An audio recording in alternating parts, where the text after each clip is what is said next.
할렐루야. 반갑습니다. 잠시 기도드립니다. 살아서 역사하시는 우리 아버지 하나님, 은혜와 사랑을 진실로 감사합니다.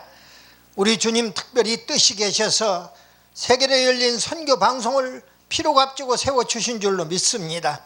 또한 부흥사협의회도 우리 주님 은혜의 장중에 붙잡아 주심을 감사하고 또 감사합니다. 날로 하나님의 나라가 확장되는 역사가 일어나도록 은혜 베풀어 주시옵소서.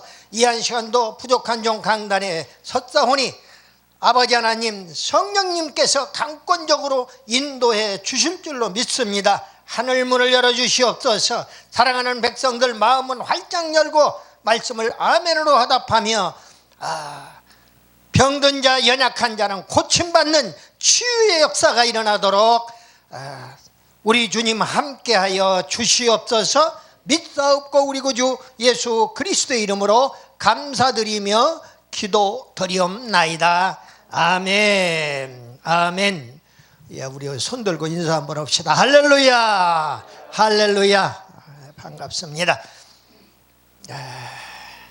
오늘 말씀의 제목이 달리다 쿰입니다. 달리다 쿰. 오늘 본문 말씀 중에서 원래 마가복음 6장 21절 말씀부터 너무 길어요, 말씀이. 그래서 그 앞에 말씀 다 생략하고 43절 말씀까지 이렇게 봤습니다마는, 38절로 43절 말씀까지 봤습니다마는 그 중에 41절 말씀 한 말씀만 제가 다시 한번 재탕으로 봉독해 올립니다. 41절입니다. 그 아이의 손을 잡고 이르시되, 죽었어요, 그 아이가. 그 죽은 아이의 손을 잡고 이르시되 난리다 쿰하시니, 번역하면 곧 내가 네게 말하노니 소녀야 일어나라. 누가복음에서는 아이야 일어나라. 저는 누가복음 그 말씀이 더 번역이 잘 됐다고 생각을 해요. 물론 상황으로 보면은 소녀예요. 12살 먹은 외딸이라 말이에요. 소녀예요. 그러나 남아에게도 적용이 되고 여아에게도 적용이 되는 이야기예요. 그래서 소녀야 일어나라고 마가는 기록했지만은 누가는 똑같은 상황인데 아이야 일어나라 이렇게 기록하는 것을 봅니다. 누가는 이방인의 대명사이고 또 이방인의 의사 중에 한 사람이에요. 당시에 다른 사람들은 다 무지랭이들이에요. 사도 바울과 12사도 중에서 특별 사도로 생각이 되는 그런 사도 바울하고 누가만 배울 만큼 배운 사람들이에요. 이제 그렇게 우리가 생각할 수가 있습니다. 오늘 달리다 쿰 하니까 소녀가 벌떡 일어나서 걷는 거야. 죽었던 아이가 일어나서 걷는단 말이야. 그게 42절의 말씀이에요. 소녀가 곧 일어나서 걸으니 나이가 12살이라 사람들이 크게 놀라고 놀랄 수밖에 없잖아요. 예수께서 이 일을 아무에게도 알지 못하게 하라고 많이 경계하셨다. 또 소녀에게 먹을 것을 주어라. 사람 먹고 사는 것이 우리네 인생이기 때문에 그런 것 같습니다. 육의 양식을 주라는 의미로 여기에서는 해석이 되지만은, 그보다 더 중요한 것은 영적으로 살아났으니까 영적으로 영의 양식도 계속 먹여야 한다는 그런 말씀의 취지가 담겨져 있는 줄로 믿습니다. 오늘 본문은 공관복음에, 마태복음에도 9장 18절 이하에, 그리고 또 누가복음에도 8장 40절 이하에 거의 대동소이한 내용들이 기록되어 있는 것을 봅니다. 사도 요한은 인간들이 일이라고 생각해서 그런지 사복음서 중에 하나님의 아들에 대해서 증거했던 사도 요한은 이 성경 기사의 내용을 기록하지 않고 있는 것을 봅니다. 오늘 상황은요, 회당장 야이르의 딸이 원래 죽어가고 있을 때에 예수님이 회당장이기 때문에 당시에 그 지역에서 최고의 유지란 말이에요. 오늘날로 얘기하면은 지방장관쯤 된다고 얘기할 수가 있을까요? 회당장은 교회 그룹으로 되어 있는 이스라엘 사회에서는 대제사장 그룹이라 해도 과언이 아니에요.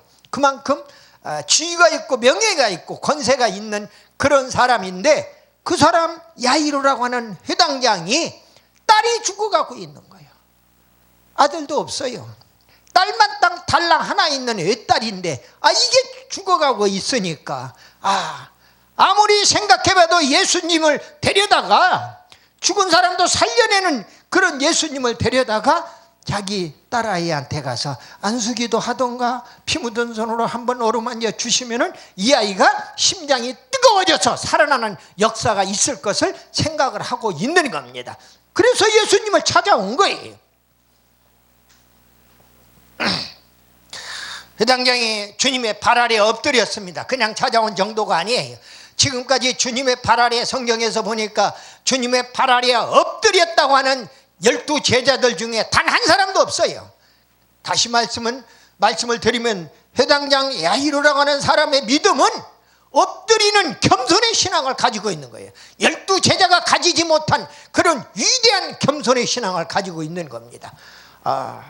그러한 회당장인데 예수님의 발 아래 엎드려 안수해서 살려달라고 특별히 많이 간구하는 그런 내용이에요. 간곡히 구했다고 이렇게 오늘 23절에서는 얘기하는데, 내 어린 딸이 죽게 되었사오니 오셔서 그 위에 손을 얹으사 그로 구원을 받아 살게 하소서 하거늘 그랬어요. 병든 자는 예수님이 안수하면 살아나는구나, 이렇게 회당장은 확신을 했던 겁니다. 그래서 고쳐달라는 거예요. 근데 중간에 집에서 사람이 온 거야. 회당장님, 딸아이가 죽었어요. 죽어가는 게 아니라 이미 이제 죽었다는 거야. 예수님 그만 괴롭히고 빨리 집으로 가세요 하고 이야기하는. 여기에서 믿음의 정도의 차이를 봅니다. 죽은 자도 살리시는 것을 믿으시는 회당장은 끝까지 예수님 곁에서 예수님을 모시고 가려고 하는 거예요. 죽었다 할지라도, 내 딸이 죽었다 할지라도 가서 달리다 구음하면은 살아나는 역사가 있을 것을 확신한 거예요. 제가 지금 성한 사람으로 보이지요? 다 목사님 아파서 병원에 입원했다든지 했다던데 뭐가 그렇게 팔팔하십니까 하고 이야기들을 해. 그리고 유튜브에 설교가 올라가면 댓글을 남겨주고 그러곤 합니다. 또 밴드에 올라가면 또 그렇게 댓글을 남기고 그래요. 그런데 지금 종전하고 다를 거 없어요. 아파도 주님의 종이고 건강해져도 주님의 종이에요. 그러니까 주님만 존재할 뿐이에요. 오직 예수. 그래서 제가 오직 예수 밴드에서도 새생명 밴드를 개설을 해서 지금 순식간에 그냥 몇 개월 사이에 100명이 넘어가더라고요. 지금 한 120명 돼가나? 나 그러고 있어요. 보니까 아마 외국인들도 들어오고, 와, 참. 그리고 이제 다른 관계되는 밴드에 전부 한 15만여 명이 나를 미워하는 다른 종교의 사람들까지라도 내 설교를 듣고 내 문서를 읽는 거예요. 그러니까 그걸 읽고 나서 콩나라 판나라 하고 댓글을 달아 올리는 겁니다. 선한 댓글을 올린 사람은 하나님께서 축복해 주실 것이고, 악한 댓글을, 악플을 다른 사람들은 그 많은 대가를 지불받게 될 것입니다. 여러분들 어떠한 경우에도 하나님의 사자는 다른 사람들을, 다른 하나님의 사자들을 욕하거나 저주의 구렁텅이로 몰아넣으면 자기가 저주받는다는 사실을 알아야 해요. 그것을 피부로 보고도, 주변의 정치인들 세계에서, 우리 사회에서 보고도 못 느끼는 거예요. 예수 믿는 사람들이 예수 아닌 김일성이 수사파를 섬기고 있는 겁니다. 김일성이, 김정일이, 김정은이로 이어지는 그 3대 세습의 그 종교를 믿고 있는 거예요. 겉으로는 좋아요. 십자가가 있고 강단에서 예수가 어떻고 매주가 어떻고 해가면서 헛소리를 짓거립니다. 그러나 그 중심에는 김일성이가 들어앉아 있다 그 말이에요. 김일성이가 세계 종교 사전에 보면은요, 세계 종교로 등록되어 있어요. 다른 종교로는 절대로 구원을 받을 수 없어요. 미안한 얘기지만 불교로도 구원 못 받아요. 힌두교로도 구원 못 받아요. 마음의 투교로도 구원 못 받아요. 오직 예수로만 구원받기 때문에 다른 거 모든 거 다 때려치우고 예수님의 제자가 되고 하나님의 사자가 되어서 이 일을 담대하게 걸어가는 줄 믿으시기를 바랍니다. 다 여러분들도 그런 멤버들 아닙니까?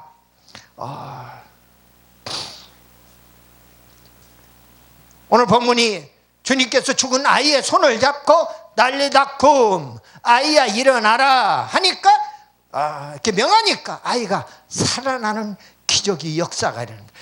우리 기독교만이 죽었다가 살아나는 종교예요. 어떤 종교도 죽었다가 살아나는 종교가 아니에요. 유교도 무슨 해교도 무슨 어떠한 자기 지역의 종교도, 일본이 그토록 좋아하는 일본의 자신들의 종교도 죽었다가 살아나지 못해요. 태양신을 섬긴다고 한다나 야스쿠니 신사참배를 하고 별짓을 다 해봐도 일본의 신도는 절대로 죽었다가 살아날 수 없는 죽은 종교예요. 알라신을 섬기는 모든 무리들이 다 그렇습니다.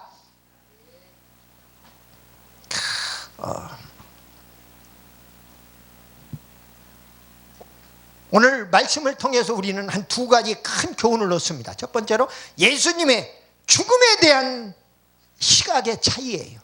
우리들과 하나님의 사자라고 하는 우리들과 또 하나님의 백성들이라고 하는 성도들과 또 예수님, 하나님 자신의 생각이 다르다고 하는 거예요. 사망, 죽음에 대한 생각이 다르다고 하는 거예요. 우리는 죽었다고 그래요. 사람 죽으면 죽었다고 그래요. 육신이 죽으면 죽었다고 그런단 말이에요. 그리고 가서 제사도 드리고 추모 예배도 드리고 또 유교식으로 예배도 드리고 제사도 드리고 별짓을 다 합니다. 그리고 무슨 상여도 만들어서 가서 그러나 하나님은 죽음을 놓고 문 앞에 목전에 놓고 잔다고 얘기를 하는 거예요. 우리하고 달라요. 개념 자체가. 그러니까 영적인 세계에서는 죽음이란 존재할 수가 없는 거예요. 잔다는 거예요. 다시 깨우면은 일어나 사는 거지요. 그게 부활이에요. 그러니까 기독교만 부활의 종교가 되는 겁니다. 그 부활을 다른 종교에서는 감히 상상도 못하는 거예요. 제가 지난주에 설교하면서 예수님의 동정녀 탄생인 성육신에 대한 설교를 했습니다. 아니 사람이 남자가 씨를 뿌리지 않았는데 어떻게 여자가 애를 배 갖고 낳습니까? 예수님의 탄신이래. 며칠 전에 예수님이 이 땅에 오셨잖아요. 그 탄신일에 예수님이 성육신에서 이 땅에 오셨다고 말이에요. 하나님이 육신을 입고 예수라고 하는 이름으로 이 땅에 오신 거랍니다. 그러니까 메리 크리스마스예요. 늦었지만 우리 인사 한번 다시 나눕시다. 메리 크리스마스. 오른손 들고요. 메리 크리스마스. 할렐루야. 반갑습니다. 우리는 예수님 때문에 이 땅에 육으로도 살아가는 줄 믿으시기를 바랍니다. 주님이 죽음에 대해서 너무나도 침착하셨어요. 마가복음 36장에 5장 36절 하반절에 보니까 당신의 딸이 죽었나이다 어찌하여 선생을 더 괴롭게 하나이까 할 때에 아무리 선생이라도 죽은 아이를 살릴 수 없지 않습니까 하고 회당장에 그 집안에 뭐라고 그래요? 그 모습들이 찾아와가지고 이야기를 하는 겁니다. 식솔들이 찾아와가지고 그때에 우리는 예수님과 마찬가지 생각을 가지고 두려워하지 말고 예수님 말씀하셨어요. 36절 하반절에서 두려워하지 말고 믿기만 하라는 거예요. 여러분 우리는 예수를 믿는 사람들이에요. 예수를 믿는다는 얘기는 예수님의 십자가를 믿는 것이고 예수님의 부활을 믿는 것입니다. 부활을 믿지 못하면은 그건 믿음이 아니에요. 그래서 아무리 몸이 다 죽어간다 할지라도 죽음을 불사하고 강단에서 죽는 그 시간까지 말씀을 선포하기로 작정을 하니까 하나님 기뻐하시더라고요.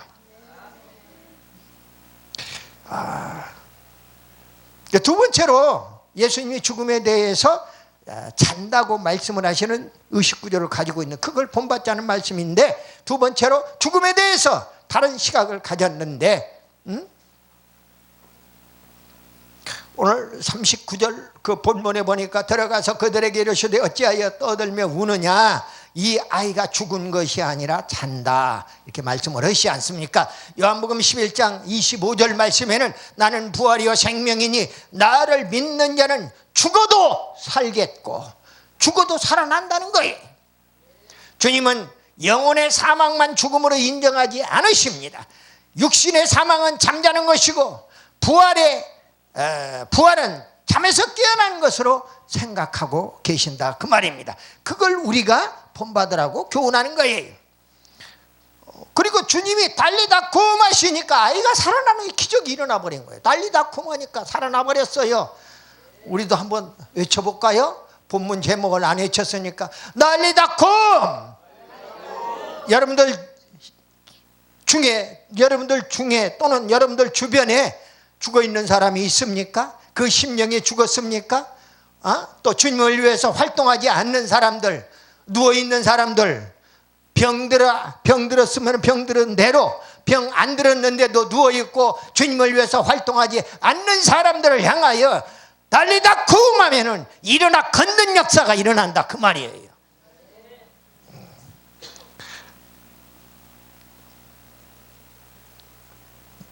아이야 일어나라, 소녀야 일어나라 하니까 일어나서 걸으니 나이가 12살쯤 되었다고 그랬어요. 주님은 자신도 십자가에 죽으셨다가 스스로 부활하신 분이에요. 하나님이 아버지가 부활을 시키셨죠. 그러니까 누가복음 8장 54절에는 아이야 일어나라, 그리고 요한복음 11장 43절에는 나사로야 일어나라. 어린아이 해당장의 딸이든 또 나인성 과부의 아들이든 누가 됐든 간에, 아들이든 딸이든 간에 죽었던 아이가, 육적으로 죽었던 아이가 영적으로 살아날 수 있도록 아이야 일어나라. 또 자기 친구인 나사로한테 마리아 마르다 그 오랍이 되는 나사로에게 네 동생들 여동생들이 불쌍하지도 않느냐, 왜 네가 육적으로 죽어, 너 죽으면 안 돼, 일어나라 하고 이야기하는 거예요. 나사로야 일어나라 하니까 베옷을 동여 맨 채로 무덤 밖으로 나오는 것을 우리가 성경 말씀을 통해서 보고 있는 겁니다. 그래서 우리 모두는 다 달리다 쿰의 주인공이 다 되자 하는 이야기입니다. 내가 체험을 하면은 이 체험 신앙은 그 사람 주변에 있는 사람들을 감동 감화시킬 수밖에 없는 겁니다. 그리고 체험 신앙은 자신 있게 말씀을 선포할 수가 있는 거예요. 왜? 내가 체험을 해봤기 때문에. 그러니까 체험 신앙은 누가 못 뺏어가. 마귀 새끼가 와서 아무리 뺏어가려고 그래도 그 믿음을 뺏어갈 수가 없다 하는 말씀을 드립니다. 두 번째로 회당장 야이로의 신앙의 인격을 간단하게 말씀을 드리고 말씀을 마칠까 합니다. 야이로는 포기하고 엎드리는 겸손한 신앙을 가졌다고 아까 말씀을 드렸어요. 22절에 보니까 회당장 중에 하나인 야이로를 하는 이가 와서 예수를 보고 발 아래 엎드려, 그래서 발 아래 엎드렸다. 여러분들이 존경하는 사람의 발 아래 엎드리는 신앙을 가져야 해요. 내 주의, 체면, 명예 이거 다 필요 없어요. 내가 여기 올 때 아무런 직함도 달라고 요구하지 않았어요. 옛날에는 달라고 하죠. 나도 총계를 주든지 무엇을 주든지 무슨 부장을 주든지 달라고 했을 겁니다. 나 자신도 총회장을 해본 사람이고 또 나 자신도 그런 총회장들을 단체로 하는 한국기독교개혁교단 협의회의 총무이사를 20년 동안이나 했기 때문에 이런 말씀을 드리는 겁니다. 그러나 주님은 이제 내 몸이 더 이상은 말을 듣지 않고 주님의 일을 할 수 없다는 것을 깨닫고 모든 걸 내려놓으라는 거, 기도 중에 모든 걸 다 내려놓으라는 게 중요한 것은요, 우리 하나님의 사자라고 하는 목사님들은요 대단히 죄송한 얘기지만은 성령 충만해가지고 성령 충만한 그 성령의 이름으로, 예수님의 이름으로 간절히 기도해가지고 주님이 응답 주는 대로 행동을 해야 한다 그 말이에요. 말하고 행동하는 거 그래야 한다 그 말이에요. 제가 지난달에 여기 와서 말씀을 선포하면서 몸이 너무나 아파요. 도저히 더 이상은 차를 몰고 올 수가 없을 것 같아서 우리 도목사님한테, 강혜수 목사님은 파키스탄에 나가 있고, 도목사님한테 그런 말씀을 드렸어요. 12월 달에 와서 우리 사랑하는 목사님들 얼굴 좀 뵙고 그리고 설교하고 마무리 칠렵니다. 제 개인적인 생각으로는, 육적인 생각으로는 성경 인물 다 마무리 짓고, 또 앞으로 계획되어 있는 게 성경 비유도 계획되어 있고 할 얘기들이 너무 많아요. 그럼에도 불구하고 나는 그때 또 내년에 아버지가 또 건강을 더 회복시켜 주시면은 그때 가서 어떻게 할 망정, 지금으로서는 도저히 감당이 안 되는 거예요. 요 사만사원도 없어져 버렸어요. 요즘에 날씨가 추우니까 이게 막 몸을 감당이 안 되는 거예요. 몸을 뱃속에다가 구멍을 2개나 뚫어놓고 호스를 빼서 거기에서 뱃속에 머물러 있으면 안 돼야 하는 찌꺼기 쓰레기들을 빼내는, 그런 폐유들을 빼내는 그런 몸을 가지고 있어서 그러나 하는 생각이 들어가면서 너무 안타까운 거예요. 그래서 그렇게 말씀을 드렸습니다마는, 오늘 자기 자신이 주님 앞에, 특별히 주님의 발 앞에 엎드리는 신앙, 겸손의 신앙을 가져라고 우리에게 이야기를 합니다. 그리고 야이로가 그랬듯이요. 그 다음에 야이로는 간구하는 신앙을 가졌어요. 간구를 누가 그러더라고요. 간절히 기도한다고, 간절히 기도하는 것이 간구라고 이야기를 하시면서 어떤 부흥사가 그런 이야기를 해요. 간이 저릴도록 기도하는 게 간절히 기도하는 거래요.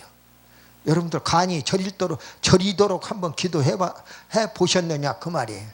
내가 요즘에 무슨 트로트가 유행이다 해가지고서 트로트에 내가 몸담고 있는 포천에서 그 트로트 남자의 그 임영웅이라고 하는 젊은이가 나타나가지고 트로트계를 다 휘어잡아버렸어요.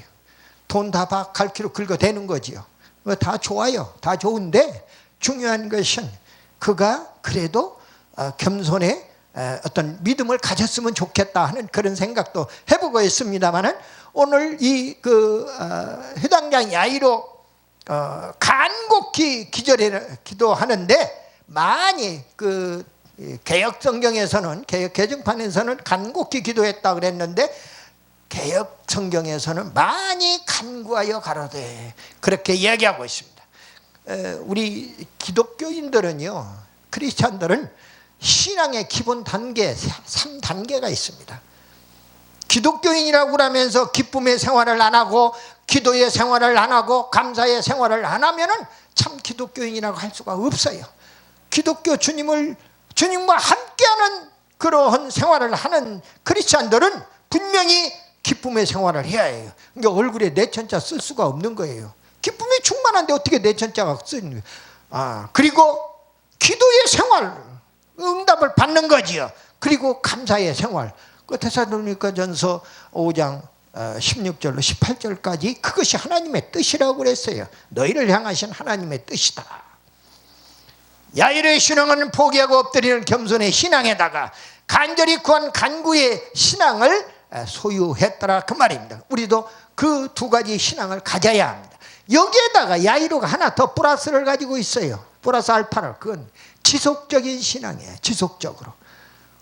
목사가 중간에 가르쳤던 스승의 한 사람으로서 제자 목사님들이 목사 안수까지 받아놓고서는 교회 개척해서 이렇게 저렇게 해보니까 안 돼. 교회가 잘 안 돼. 마귀 사탄이 못하게 하는 거지요. 방해 공작, 장애물들이 너무나 많아요. 물질의 어려움도 많고 인적인 구성도 어렵고 너무 힘든 거예요. 안 되니까 때려치우는 거예요. 중간에.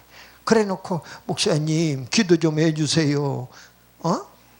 아니 자기 일은 하나님이 자기한테 맡겼으면은, 자기가 하나님의 사자가 됐으면은 하나님의 사자답게 주님 앞에 엎드리는 겸손의 신앙을 가지고, 간구의 신앙을 가지고 지속적인 신앙으로 밀고 나가야 할 사람이 다른 사람한테, 다른 스승 목사한테 부탁을 하고, 이건 아니옵시다 하는 이야기를 드리는 겁니다. 오늘 야이로는 지속적인 신앙을 가진 사람이다.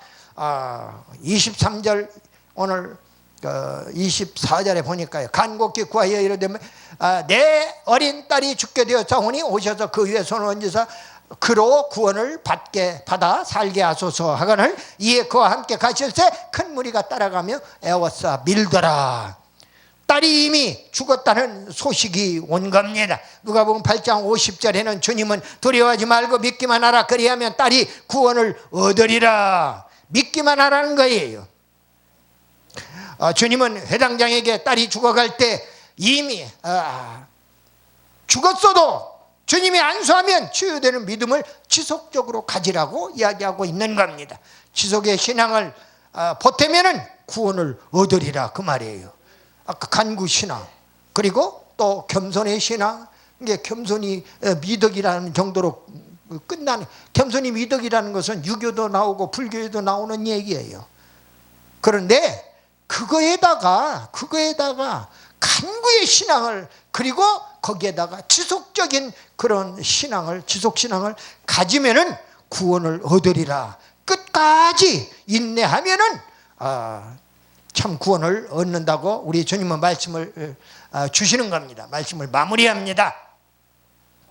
주님은 나인성 과부 아들도 살리셨고, 회당장 야이로 딸도 살리셨어요. 친구 나사로도 살리셨고, 주님은 자신도 죽었다가 부활하셨고, 사드락 메삭 아벳느고 구약에서 그 다니엘의 세 친구를 풀무불 속에 집어넣었을 때 그 속에 풀무불 속에 직접 들어가셔서 그들을 살려내는 그러한 역할을 우리 주님이 하셨더라 그 말이에요. 스펠전 목사, 최고 설교가 했던 스펠전 목사가 그렇게 얘기했어요. 내가 만약 15분간만 하나님과 교제가 끊어지면 나는 죽는다, 이렇게 얘기했어요. 내가 지금 초죽음을 당해 있는 그런 상황 속에서도 주님이 함께 하니까, 강단에만 서면 힘이 솟아나는데 어떻게 할 겁니까? 강단에만 서면 힘이 솟아나는데, 할렐루야예요. 그게 놀렐루야예요 진짜로. 나 자신도 내가 놀라는 거예요. 우리 새끼들이 놀라고 또 주변에 있는 목사님들이 놀라는 거예요. 아니 도대체, 왜냐하면은 내 몸을 다 벗고 나 보여주었거든요. 상태가 이렇소.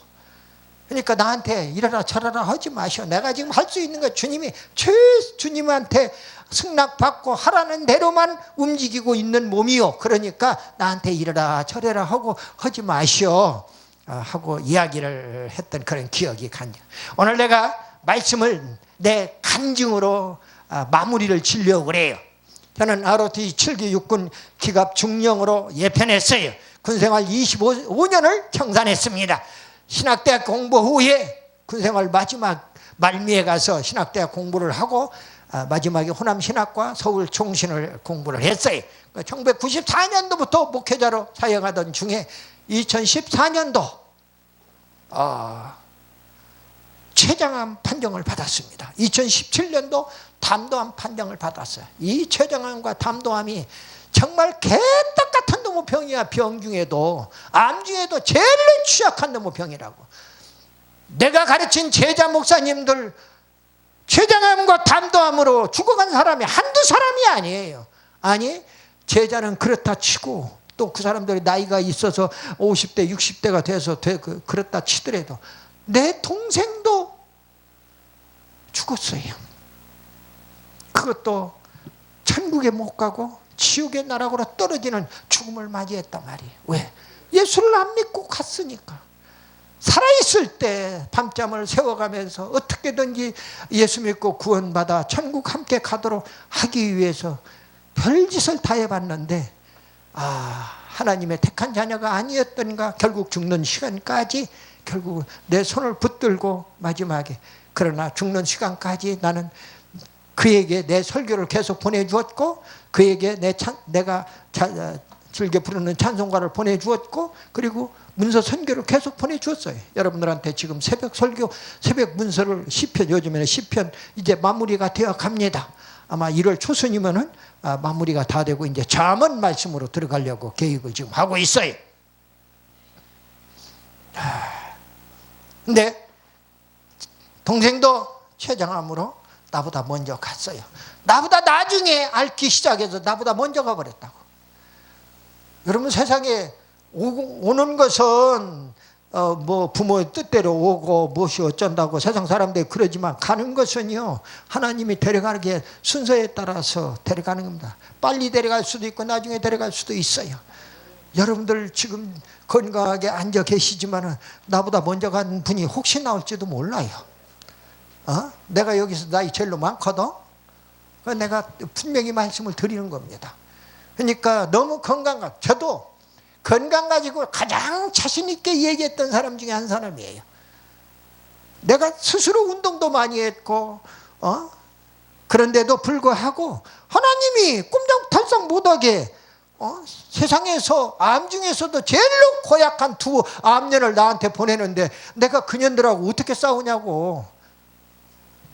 저는 암을 연이라고 이야기합니다. 그 암년들하고 지금 까불면은 나는 그 꿀밤을 줘. 가끔 야 이년아 가만히 있어, 나 지금 아프단 말이야, 가만히 있어. 꿀밤을 주는 거예요.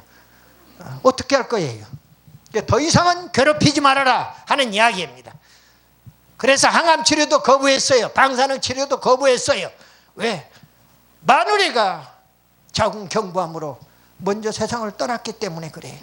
내가 그걸 새우잠 자면서 3년 반 동안이나 지켜봤어요. 분당 차병원에서. 그렇기 때문에 머리가 12번이나 빠졌어요. 12번이나. 못 먹어서 결국은 참 그 주간 모금 목에 넘기려고 아이들하고 상의해가지고 그 위장까지 마지막 수술을 했는데, 위장을 거쳐서 어디까지 올라왔냐면 식도 여기 목 위에 여기까지 올라왔어요. 여러분들은 암이 이렇게 자궁에서부터 이렇게 쭉 올라와서 여기까지 올라오는데, 여기를 목을 만지니까 완전히 독덩어리가 앉아 있는 거예요. 어떻게 합니까? 그리고 미국에서 마침 그때 그 유명한 의학 박사가 와서 한국에서 얘기하는데, 한국에서 내놓으라 하는 경제 그 회장님들, 사장님들이 한국에서는 더 이상 안 된다고 미국에 와서 암 수술해달라고 고쳐달라고 하는데, 돈이 한국에서 10배가 더 들어가도 미국에서 수술을 못 해주고 죽음을 맞이하는 그런 회장이 있는가 하면은 또 그렇지 못하고 또 고침을 받고 그런 경우도 있다고 하면서, 그런데 자기 의사가 그래요. 자기도 기적 중에 기적을 봤다는 거예요. 여러분들 미안한 얘기지만은 췌장암이나 담도암 걸린 사람들이요 2년 내지 길어야 3년입니다. 나는 2014년도에 췌장암이야. 그런데 지금 2022년도라고. 벌써 8년 전에 4년 전에 땅덩어리 한 평 차지하고 지하에 누워 있어야 할 사람이 육적으로는 지금 살아서 움직이고 있잖아요. 그래서 항암 치료나 방사능 치료를 거부하고 약물요법으로, 그리고 식이요법으로, 또 운동요법으로, 또 우리가 영적으로 기도요법으로. 우리 가수들이요 노래 한 곡을 세상에 내놓기 위해서 1000번 이상을 노래를 부른답니다. 그러니까 그 가사가 완벽하게 암송이 되지요. 내가 찬송에 대한 달란트가 없어서 그런 쪽으로는 나 스스로 시험을 안 해봤어요. 한 편의 설교를 위해서 저는 잠자는 시간을 제외하고 설교 한 편이 언제 어떤 설교를 하겠다고 성령님께서 인도를 해주면은 그에 대한 준비를 내가 할 수 있는 최선을 다해서 다 하는 겁니다. 마찬가지예요. 그들도 그렇게 해서 하는데, 그래서 본인의 암을 극복하기 위해서 기도요법까지 동원해서 하나님께서 그래도 생명을 연장시켜 주는 거 아닌가 하는 생각을 해보게 됩니다. 내 기도는 나라와 민족을 위한 기도, 중보 기도, 가족을 위한 기도, 그리고 마지막에 내 개인 기도를 합니다. 다른 건 다 이제 시간이 없으니까 생략을 하고 내 개인 기도만 내가 여러분들한테 말씀을 드릴게요. 여호와 라파의 하나님, 치료의 광선을 바라시어 외양간에 송아지같이 뛰게 하옵소서. 이제 그러면 이제 여러분들은 아멘 하면은 여러분들이 기도가 되는 거예요. 그게 아멘이에요. 주님의 피 묻은 손으로 안수하여 깨끗이 고침받게 하옵소서. 아멘. 심령 속에 성령님의 불덩어리를 체험케 하옵소서. 아멘. 예수님의 이름으로 명하노니 악한 영은 떠나갈지어다. 아멘. 예수님의 이름으로 질병은 떠나가고 건강하게 될지어다. 아멘. 예수님의 이름으로 모든 기능은 정상으로 회복될지어다. 아멘. 그리스도 예수님의 이름으로 간절히 기도드리옵나이다. 이렇게 개인 기도 핵심 포인트만 집어서 내가 말씀을 드린 겁니다. 여기에서 살을 붙이는 건 이제 여러분들이 알아서 할 일이고요. 그 다음에 치유의 기도, 오늘 방송을 통해서 예배드리는 분들 또 아픈 부위에 직접 손을 얹으시기를 바랍니다. 가슴이 아픕니까? 가슴에 손을 얹으세요. 심령의 상처를 받았습니까? 누구에게? 어떤 성도는 목사님한테 상처받았대. 목사님 사모님한테 상처받았대. 장로님한테 상처받았대. 권사님한테 상처받았대. 그분 미워하지 마시고 가슴에 손을 얹고 이 기도를 안수를 받으시면은 그러면은 상처가 싸매어지는 줄 믿으시길 바랍니다. 심령에 상처 있는 분들 아픈 부위에 손을 얹었고 가슴에 손을 얹었습니다. 여호와 라파의 하나님, 그가 채찍에 맞음으로 우리는 나음을 받았도다. 이제 각자 아픈 부위에 손을 얹었습니다. 심령에 상처 있는 자와 소원이 있는 자도 가슴에 손을 얹었습니다. 아픈 부위마다 치료의 광선을 바라시옵소서. 아픈 부위마다 주님의 피 묻은 손으로 안수하여 주시옵소서. 성령의 불덩어리로 각색병을 치유하여 주시옵소서. 악한 마귀 사탄은 한 길로 왔다가 7길로 떠나갈지어다. 내가 예수 그리스도의 이름으로 명하노니 깨끗하게 고침받을지어다. 정상으로 회복될지어다. 십자가 부활의 구주 그리스도 예수님의 이름으로 간절히 기도드리옵나이다. 아멘. 박수로 하나님께 영광 돌립니다. 할렐루야.